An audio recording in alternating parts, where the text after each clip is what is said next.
The newly engaged wife wanted to ask a soothsayer to tell her fortune, but she did not realize that in the soothsayer's eyes, the new wife would turn out to be a rotting corpse.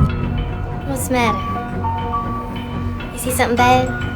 Realizing that the new wife was about to be in serious trouble, the diviner did not choose to tell them the truth, because although she had the ability to foretell the future, she knew that even if she could foretell some things in advance, there was no way to change the outcome, and sometimes it would even bring unnecessary trouble to herself. Just like before a woman who had been domestically abused approached her, the woman wanted to know if her husband would kill himself in the future. Annie told the woman that her husband was a coward and would only use violence to solve things, but he didn't have the guts to kill anyone yet. But going on like this wasn't the way to go in the end. So Annie advised the woman to get a divorce as soon as possible. I did not expect that this sentence would bring endless disaster. That night, the woman's husband even rushed directly to her home. He felt that Annie, this is to destroy the relationship between their husband and wife. Infuriated man not only cursed Annie as a witch, and even threatened to kill Annie and her 3 children. Although the man knows that the mother and child are only in the scare them, but the Annie's heart is still a kind of ominous foreboding. After a few more days, late at night in the sleep of Annie was suddenly strangled severely. Thought it was a man over to seek revenge, until the feeling of suffocation, and finally realized that there was no one else in the room.